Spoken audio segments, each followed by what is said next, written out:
Hatta. Hatta merupakan wakil ketua merangkap sebagai anggota.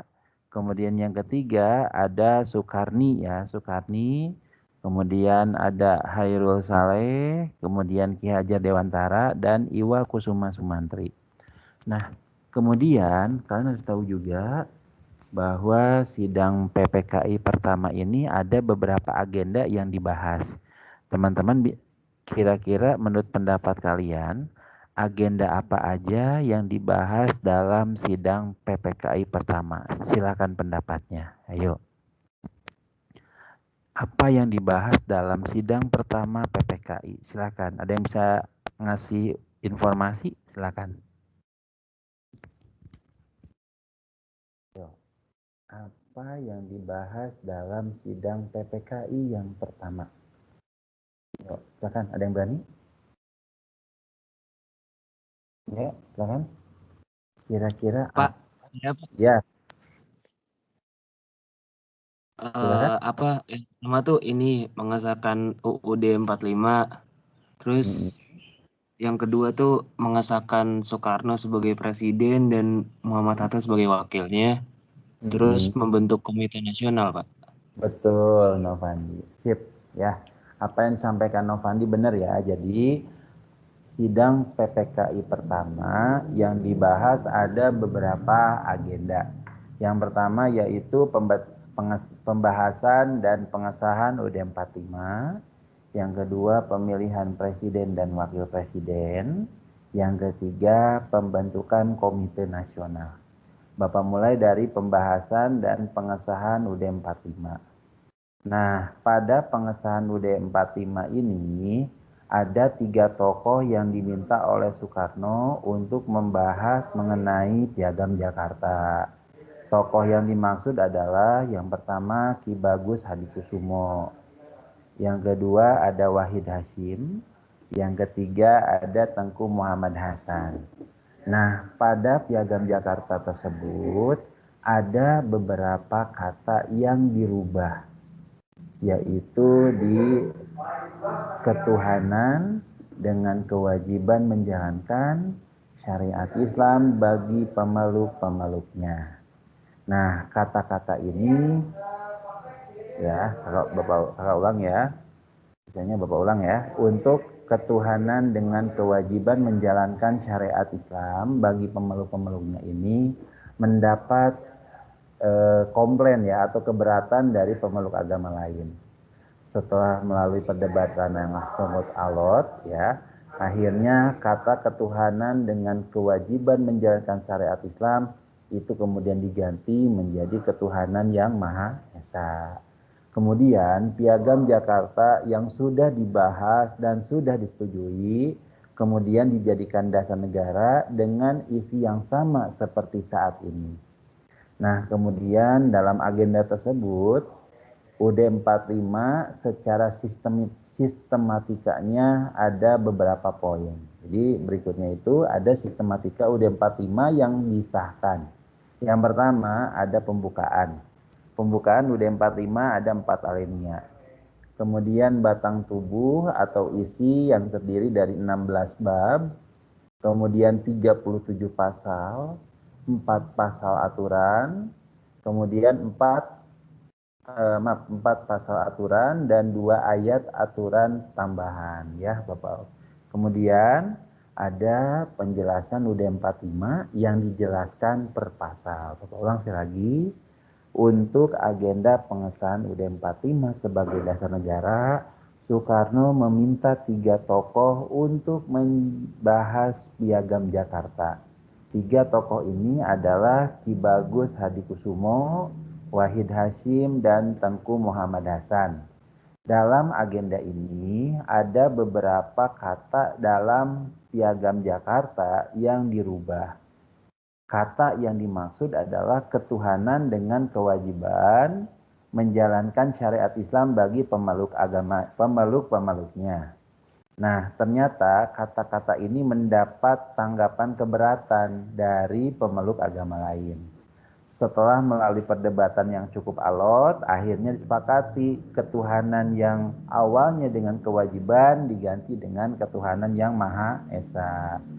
Kemudian Piagam Jakarta yang sudah dibahas dan sudah disepakati itu kemudian menjadi dasar negara dan isinya sama seperti saat ini.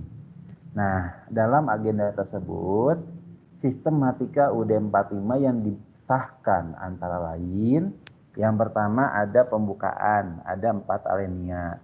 Batang tubuh itu terdiri dari 16 bab, 37 pasal, 4 pasal aturan peralihan, dan 2 ayat aturan tambahan.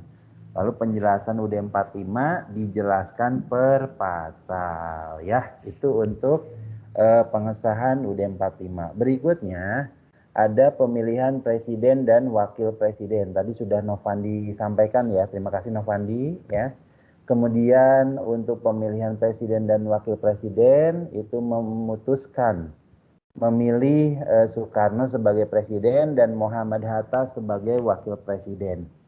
Dalam sejarah, duet maut antara Soekarno dan Hatta disebut dengan Dwi Tunggal. Dwi Tunggal itu apa? Dua tokoh yang tak tergantikan, gitu ya teman-teman ya. Jadi nanti kalau ada pertanyaan, apa itu Dwi Tunggal? Dwi Tunggal itu adalah dua tokoh yang perannya tak tergantikan. Siapa itu? Soekarno dan Hatta.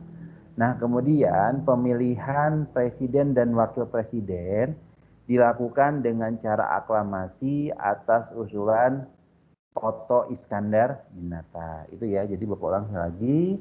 Pemilihan dilakukan secara aklamasi, mengumpulkan suara terbanyak atas usulan Otto Iskandar Dinata. Lanjut berikutnya ada pembentukan Komite Nasional. Nah, tadi Novandi juga menjelaskan ya, bahwa Komite Nasional itu dibentuk untuk membantu Presiden dalam menjalankan pemerintahan. Lalu kemudian Presiden meminta 9 orang untuk membentuk panitia kecil guna membahas hal yang mendesak. Adapun hal tersebut antara lain pembagian wilayah, kepolisian, tentara kebangsaan, dan perekonomian. Itu ya teman-teman ya, pembentukan Komite Nasional. Baik, untuk sidang PPKI yang kedua, pendapat kalian apa yang jadi agenda sidangnya? Silakan ya. Teman-teman MIPA 1 dan MIPA 2, kira-kira pendapat kalian untuk sidang kedua PPKI agendanya apa aja? Silakan ya teman-teman ya. Oke, silakan. Sidang kedua PPKI, kira-kira isinya tentang apa? Menetapkan pembentukan kementerian dan menteri negara, bukan Pak? Iya, betul. Salah satunya seperti itu ya, Evana, benar ya. Nah, tadi ada yang kelewat teman-teman ya, mohon maaf, ada yang kelewat. Jadi pada waktu pembentukan Komite Nasional, Presiden meminta 9 tokoh untuk membentuk panitia kecil. Adapun panitia yang dimaksud adalah yang pertama untuk pembagian wilayah, itu yang pertama. Kemudian yang kedua untuk kepolisian, yang ketiga ada tentara kebangsaan, yang keempat di bidang perekonomian. Lalu masuk berikutnya ada ke sidang kedua BPUPKI. Nah, yang pertama adalah membagi wilayah Indonesia menjadi 8 provinsi, pembentukan 12 departemen dan 4 kementerian, dan pembentukan Komite Nasional Daerah. Baik teman-teman, kira-kira 8 provinsi wilayah Indonesia awal kemerdekaan, provinsi mana aja? Silakan pendapat kalian, kelas MIPA 1, MIPA 2 untuk yang poin bagian pertama. Silakan. Wilayahnya apa aja? Monggo. Ya, silakan.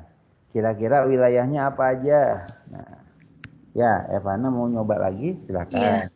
Jawa Barat, Jawa Tengah, Jawa Timur, Sumatera, Borneo, Sulawesi, Sunda Kecil, dan Maluku. Oke, terima kasih Evana. Apa yang kamu sampaikan benar ya. Lalu ada pembentukan 12 departemen dan 4 kementerian. Baik, Bapak mulai untuk yang 8 provinsi dulu. Jadi ada beberapa wilayah yang dijadikan provinsi ya oleh ya istilahnya 8 provinsi deh. Nah, yang pertama ada Jawa Barat. Jawa Barat itu tokohnya Mr. Tengku Muhammad Hasan. Sumatera, kok Jawa Barat sih? Ya, yang pertama Sumatera ya, yaitu Tengku Muhammad Hasan. Jawa Barat ada Sutarjo Karto Hadikusumo. Yang ketiga Jawa Tengah ada Raden Panji Suroso. Yang keempat ada Jawa Timur yaitu Raden Mas Tumenggung Aryo Suryo, berarti Suryo. Kemudian ada Sunda Kecil yang terdiri dari Nusa Tenggara Barat, Nusa Tenggara Timur, dan Bali. Nah, tokohnya siapa? I Gusti Ketut Puja. Maluku nanti tokohnya Latu Harhari. Kemudian Sulawesi ada Sam Ratulangi. Lalu Borneo ada Gusti Pangeran Muhammad Nur. Bapak ulang sekali lagi ya. Yang disampaikan Evana benar ya. Pembagian wilayah Indonesia yang pertama ada Sumatera Mr. Tengku Muhammad Hasan. Jawa Barat Sutarjo Karto Hadikusumo. Kemudian Jawa Tengah Raden Panji Suroso. Jawa Timur Aryo Suryo, Sunda Kecil ada I Gusti Ketut Puja, kemudian Maluku Latu Harhari, Sulawesi Sam Ratulangi, Borneo Pangeran Muhammad Nur. Tuh, seperti itu ya teman-teman pembagian wilayah. Nah, lanjut berikutnya untuk pembentukan 12 kementerian. Untuk pembentukan 12 kementerian, yang pertama Departemen Luar Negeri, tokohnya Mr. Ahmad Subardjo, ya, menterinya Ahmad Subardjo. Kemudian Dalam Negeri itu Wiranata Kusuma, Kehakiman Supomo, kemudian Kemakmuran Surahman Cokro Adisuryo, kemudian Kesehatan Buntaran Marto Atmojo, kemudian Pendidikan, Pengajaran, dan Kebudayaan Ki Hajar Dewantara, Departemen Sosial Iwa Kusuma Sumantri, kemudian Pertahanan Supriyadi, Perhubungan dan Pekerjaan Umum, tokohnya merangkap ya, Abi Kusno Cokro Suyoso.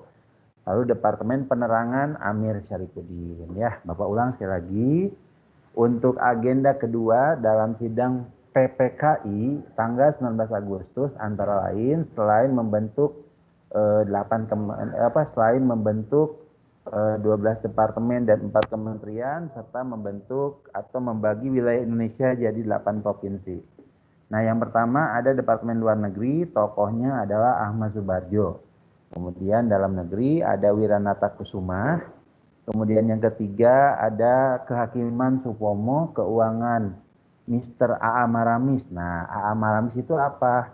Alexander Andris Maramis. Kemudian Menteri Kemakmuran Surahman Cokro Adisuryo. Kemudian Kesehatan Buntaran. Kemudian Pengairan Ki Hajar Dewantara. Kemudian Depsos, Departemen Sosial Iwa Kusuma Sumantri. Departemen Pertahanan Supriyadi, Pekerjaan Umum dan Perhubungan Abi Kusno Cokro Suyoso, dan Departemen Penerangan adalah Amir Syarifuddin. Baik, sampai sini dulu teman-teman dari kelas MIPA 1, MIPA 2. Bapak kecepatan nggak neranginnya, Kakan? Bapak kecepatan nggak? Suara Bapak kecil nggak teman-teman di headset kalian? Oh, kecil nggak suara Bapak? Enggak, Pak. Enggak ya? Oke, baik. Enggak, Pak, jelas. Ya, baik Novandi, terima kasih. Nah, setelah ada 12 kementerian, ada berikutnya itu ada 4 departemen dan kementerian. Mohon maaf ya, hari ini belepotan nih Bapaknya ya. Oke. 4 menteri negara yang tidak mengurusi departemen. Yang pertama Menteri Negara Wahid Hasyim ya, almarhum ayahnya Gus Dur ya. Kemudian Menteri Negara kedua adalah Muhammad Amir. Yang ketiga Otto Iskandar Dinata. Yang keempat adalah Sartono. Ya, Bapak ulang sekali lagi. 4 kementerian artinya menteri negara yang tidak mengurusi departemen antara lain Wahid Hasyim itu yang pertama, Mr. M. Amir itu yang kedua, Kemudian yang ketiga Oto Iskandar Dinata, dan yang keempat ada Raden Mas Sartono. Baik, teman-teman, untuk yang dikatakan 4 kementerian sudah Bapak sampaikan. Lanjut berikutnya untuk sidang PPKI yang ketiga. Sidang PPKI ketiga yang pertama pembentukan Komite Nasional Indonesia Pusat, lalu pembentukan PNI Partai Nasional Indonesia, lalu pembentukan BKR. Teman-teman, ada yang tahu nggak BKR itu kepanjangan dari apa? Silakan pendapat kalian. Tuh, apa itu BKR? Bapak kasih tahu depannya badan, ya teman-teman ya. Silakan. BKR. Pak, BKR kan ya Pak? Apa nih? Badan Keamanan Rakyat bukan Pak? Iya, itu yang bermaksud nih. Betul, apa yang disampaikan Novandi itu benar sekali. Good job ya, jawabannya bagus sekali ya. Jadi BKR itu adalah Badan Keamanan Rakyat. Ya, ini isi sidang ketiga BPUPKI. Nah, lanjut PPKI maaf.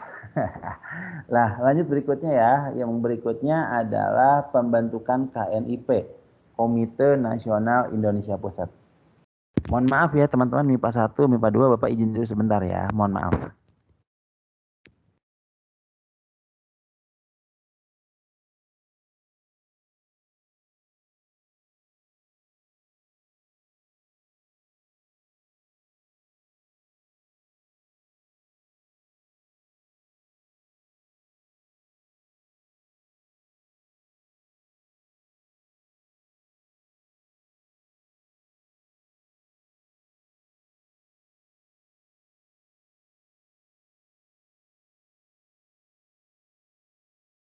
Baik, Bapak lanjut lagi ya. Jadi untuk pembentukan Komite Nasional Indonesia Pusat itu ada beberapa hal yang Bapak sampaikan. Yang pertama, Komite Nasional Indonesia Pusat merupakan badan pembantu dan penasihat presiden. Itu yang pertama.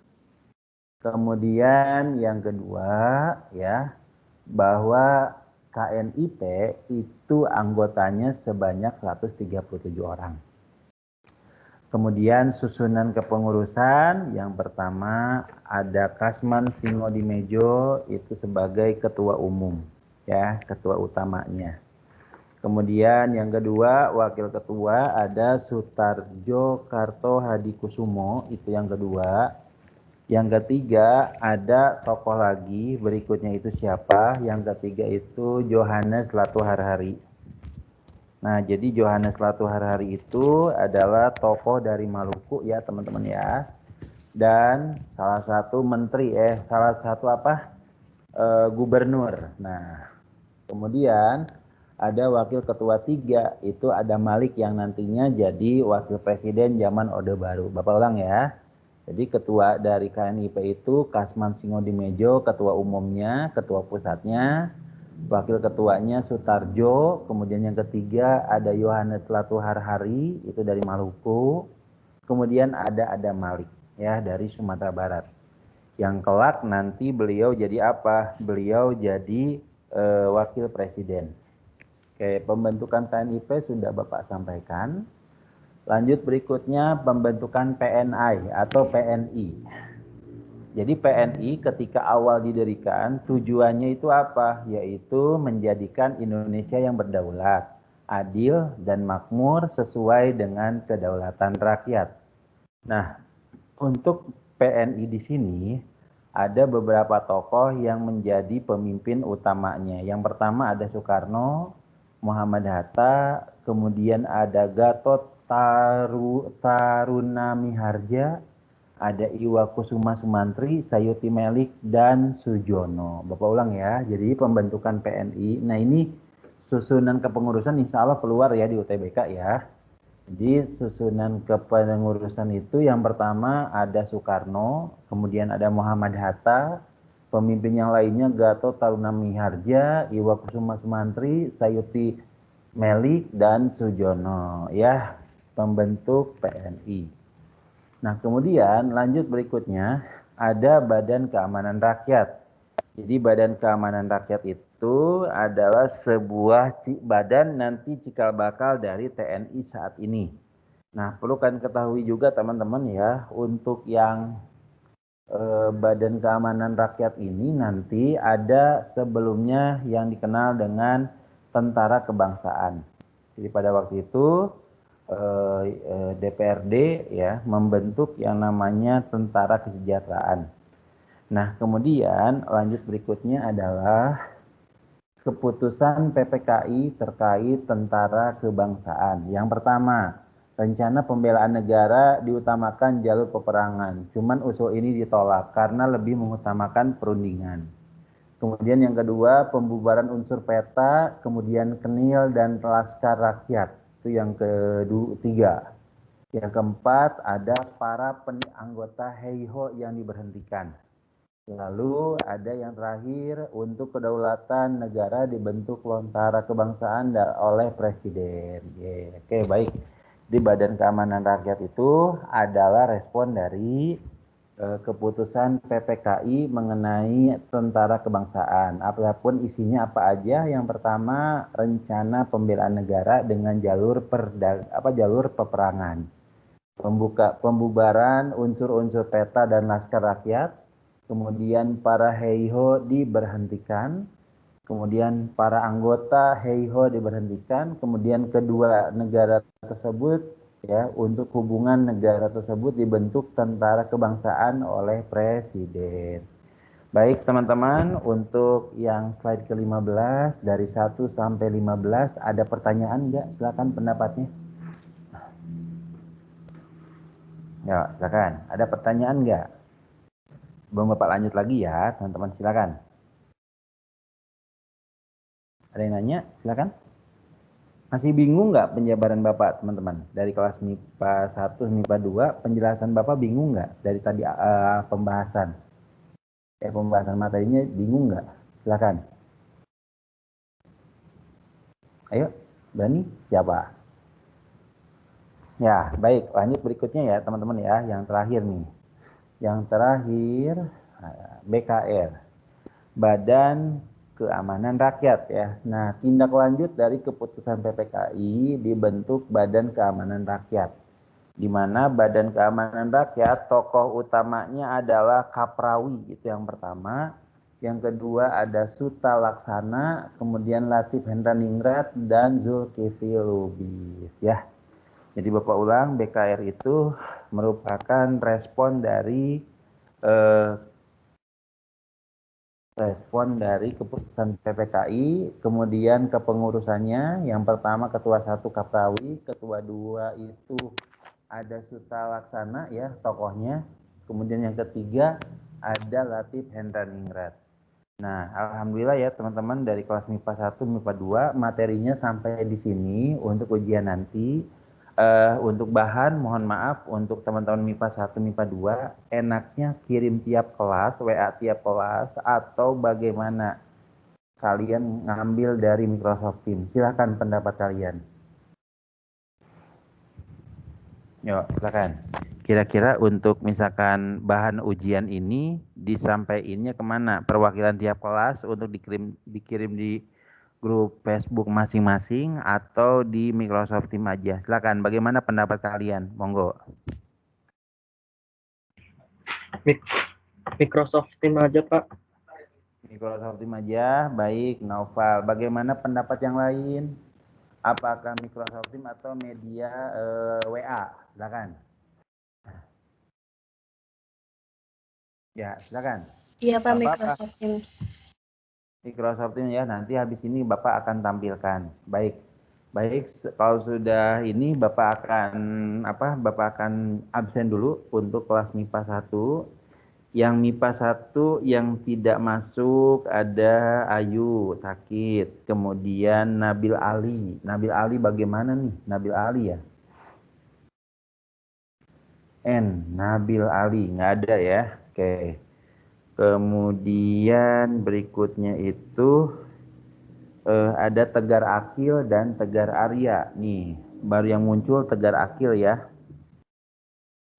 Tegar Aryanya nggak tahu kemana tuh. Jadi untuk kelas MIPA 1 dari 22 yang tidak hadir ada 19, total 22, yang hadir ada 19, yang tidak hadir ada 3 orang. Oke, baik. Sampai sini dulu ya teman-teman ya. Jadi Bapak ulang sekali lagi untuk kelas MIPA 1 yang hadir itu ada 1, 2, 3. Ada 19 orang ya, yang tidak masuk itu ada 3 orang. Ada Ayu izin, kemudian Nabil Ali juga nggak ada kabarnya, Tegar Arya juga sama, tidak ada kabarnya. Baik, untuk MIPA 1 Bapak anggap sudah selesai untuk materinya, kita langsung ke MIPA 2. MIPA 2 lanjut yang belum di absen Naufal Azizan, ada Naufal Azizan? Hadir, Pak. Naufal Azizan. Lalu berikutnya ada Syifa Larasati, hadir nggak Syifa Larasati, teman-teman? Aduh, ada di menu pesan ya, ada menu itu ya. Kemudian Raka, apalagi Raka nggak ada. Nah, jadi untuk kelas MIPA 1 dari 22 ya, mohon maaf, yang hadir 20 orang, yang tidak masuk 1 Raka, kemudian 2. Oke, baik itu untuk kelas MIPA. Tar dulu. MIPA 1 ya, MIPA 1 mohon maaf nih, MIPA 1 mohon maaf ya. Dari 22 yang tidak hadir 1, 2, 3, 4, 18 ya yang masuk, yang tidak hadir 4 orang. Kemudian kalau MIPA 2 dari 22 yang tidak masuk 1, 2 orang, yaitu ada 20. Baik, itu aja mungkin yang bisa Bapak sampaikan hari ini. Kurang lebihnya Bapak mohon maaf kalau misalkan pembelajaran ini banyak kekurangan, ada kata-kata Bapak